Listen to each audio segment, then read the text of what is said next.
Je ne suis pas pour la restitution des œuvres d'art africaines. J'ai une meilleure solution à proposer. Ce type de vidéo fait partie des vidéos qui, malheureusement, sont souvent commentées par des gens avant même qu'ils aient pris le temps d'écouter. Je vous invite juste à aller dans les commentaires. Je suis sûr que vous allez voir des gens qui n'ont pas écouté la vidéo et qui sont juste venus précipitamment commenter. Comment peut-on juger un livre à sa couverture? Comment peut-on juger une vidéo à son titre? Je me propose de vous expliquer dans cette vidéo les différentes raisons qui me poussent à être contre la restitution des œuvres d'art africaines aux Africains, mais surtout la solution que je propose qui pour moi est bien meilleure. Déjà, parlons un peu de contexte. La restitution des œuvres d'art, d'où elle vient? En 2017, le président français Emmanuel Macron, lors d'un discours célèbre à Ouagadougou, avait dit qu'il souhaitait que dans les 5 ans, donc 2022, nous y sommes, que les conditions soient réunies pour une restitution partielle ou définitive des œuvres d'art aux Africains. Suite à cela, le débat a été ouvert dans plusieurs pays parce qu'il faut le dire, il n'y a pas qu'en France qu'il y a des œuvres d'art africaines. Le Congo, avec le roi belge, il y a énormément d'œuvres d'art. On compte plus de 80 000 œuvres d'art congolaises qui sont dans des musées en Belgique. Les Pays-Bas, un grand pays colonisateur qui lui-même a dans ses musées énormément d'œuvres d'art africaines. La Belgique, bref, plusieurs pays ont dans leur musée ici en Europe des œuvres d'art africaines. Et donc il s'est ouvert un débat. Et suite au débat, il y a eu des gens qui étaient pour et des gens qui étaient contre. Bien évidemment, il faut tout de suite préciser que ces œuvres-là, pour l'essentiel d'entre elles, ont été volées, ont été pillées, ont été acquises dans des conditions ignobles. Et je ne comprends même pas que certaines personnes doutent de la pertinence pour les Africains de demander à ce que ces œuvres-là soient restituées. Alors, par contre, comme je vous ai dit en début de vidéo, moi je ne suis pas pour le fait qu'on restitue ces œuvres d'art. Et pourtant, je suis le même qui vous dit que ces œuvres d'art ont été pillées et volées aux Africains. Et les Africains ont toute la légitimité à demander à ce qu'on les leur restitue. Pourquoi est-ce que je dis donc ça? Ben, je dis ça déjà pour une première raison qui est la fonction que ces œuvres jouaient. Il faut bien savoir qu'en Afrique, ce n'étaient pas des œuvres d'art. Pour les Africains, c'était des objets éminemment spirituels. Certains de ces objets représentaient des cultes, le culte des morts, les danses. La société africaine est une société qui est très spirituelle. Et il y a des représentations pour beaucoup de choses. Et donc, il se trouve que ces œuvres-là, ce qu'on appelle œuvres aujourd'hui, en réalité, à la base, étaient utilisées en Afrique pour des cultes, pour des traditions, pour des cérémonies, pour des événements. Mais certainement pas pour faire de la décoration. La première raison pour laquelle je pense que ce n'est pas pertinent de restituer ces œuvres aux Africains, c'est aujourd'hui, si ces œuvres viennent en Afrique, à quoi vont-elles servir?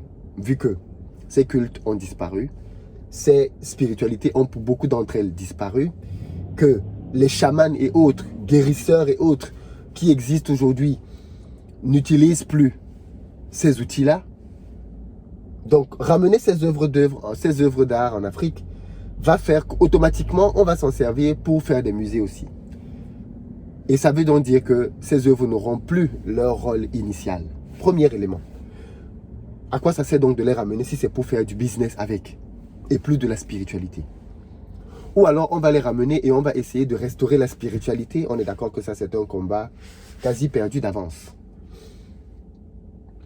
Deuxième élément, c'est ok. On décide qu'on va... ça c'est très intéressant ça. Deuxième élément, moi je dis que je ne suis pas pour la restitution de ces œuvres, mais attention.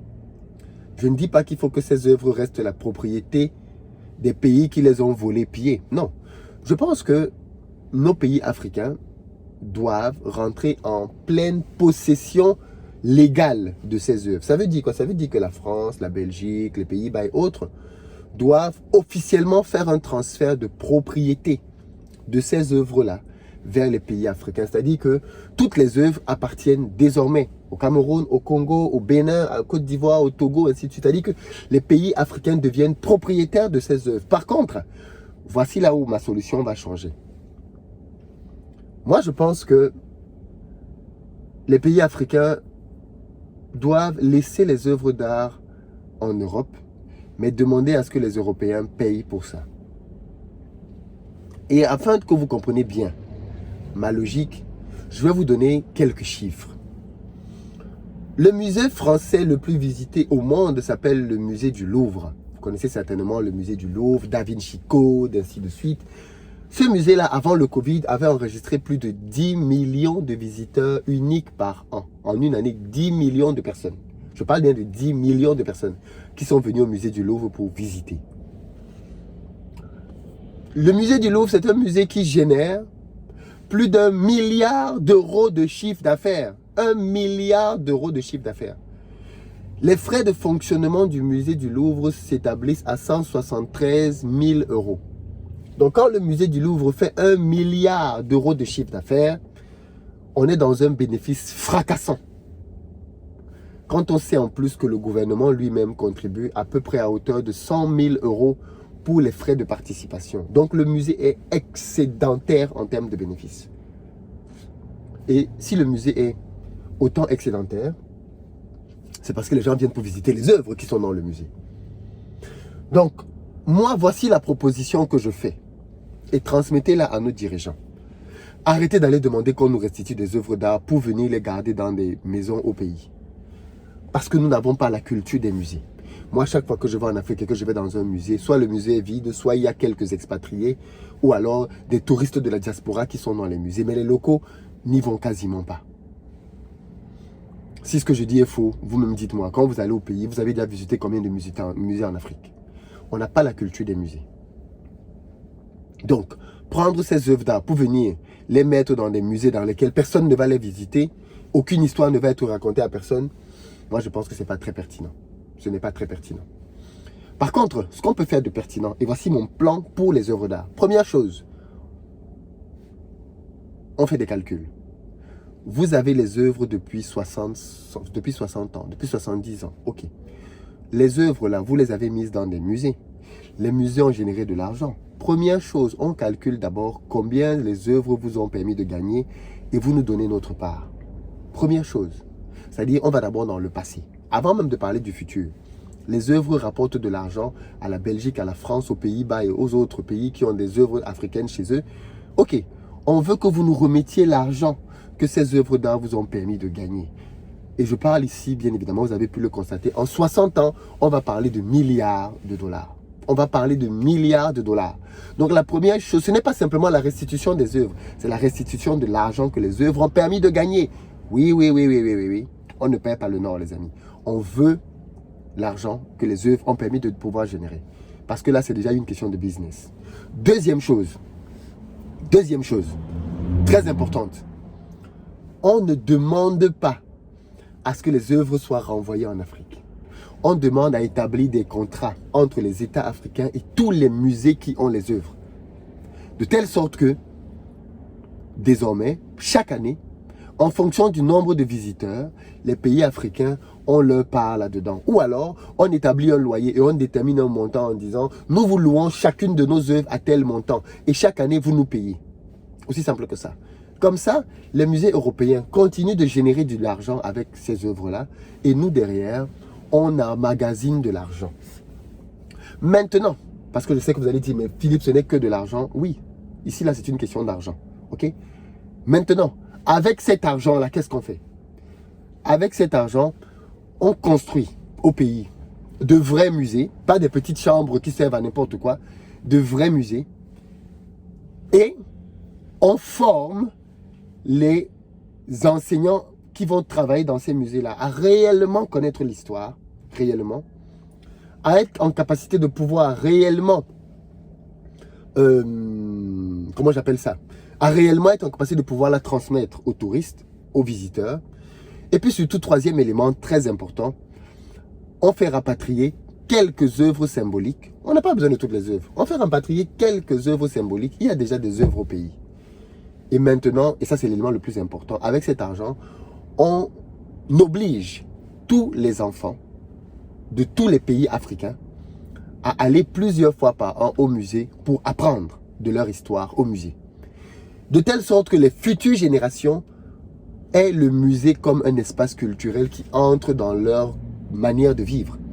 De telle sorte que ces jeunes-là, ces enfants, demain quand ils seront adolescents et grands, aient pris pour habitude d'aller dans des musées, de telle sorte que les musées deviennent pour leur génération et les générations futures un espace dans lequel on va pour apprendre, pour se divertir un week-end, pour passer du temps en famille. Et donc que les musées rentrent dans les habitudes.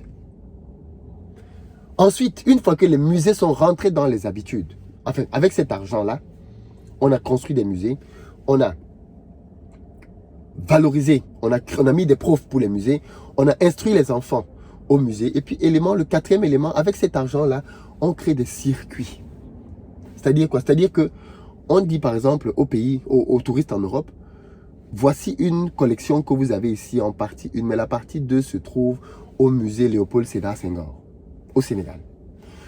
La partie 2 se trouve au musée tel Tartampion au Bénin. La partie numéro 3 se trouve au Togo. La partie numéro 4, de telle sorte que les touristes savent que s'ils veulent l'exposition complète, s'ils veulent le schéma complet, ils doivent se rendre en Afrique. Voilà comment est-ce que par la culture, on fait venir les gens en Afrique. On a besoin du tourisme, on a besoin de l'argent du tourisme. Je viens de vous donner les chiffres du musée du Louvre. On fait ça en Afrique, on n'aura pas besoin d'avoir autant d'argent. Mais avec des miettes seulement, on parvient à générer beaucoup d'argent avec ça.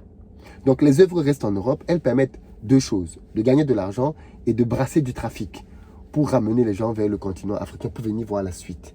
Et quand les pays africains vont donc être en mesure de pouvoir générer du tourisme et de pouvoir derrière avoir une population qui comprend réellement la place de ces œuvres, alors à ce moment-là, on peut petit à petit les faire revenir sur le continent. Voilà la logique que moi je propose. Et maintenant, tu comprends peut-être un peu mieux pourquoi je dis en début, je ne suis pas pour la restitution des œuvres. En réalité, je ne suis pas pour la restitution des œuvres maintenant. Il faut d'abord un plan stratégique qui permettra qu'au fur et à mesure que le temps va passer, ces œuvres-là auront leur place chez elles. Dites-moi ce que vous en pensez, parce que si vous êtes arrivé jusqu'ici, alors oui, vous méritez de mettre un commentaire. Ceux qui ne sont pas arrivés jusqu'ici et qui vont commenter, excusez-moi, mais c'est un peu stupide de faire ça. Je vous attends dans les commentaires et partagez la vidéo.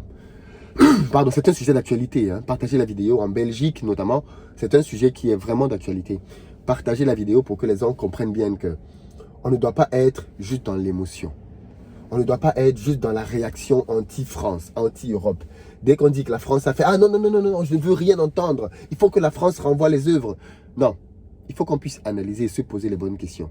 Qu'est-ce qui est bon et important pour nous? De quoi avons-nous réellement besoin? Et c'est sur cette base-là qu'on prend des décisions. Pas sur des bases épidermiques, juste parce que, non, ça c'est pas bon. Et comme ça, on va prendre des mauvaises décisions. Je vous attends dans les commentaires. À tout de suite.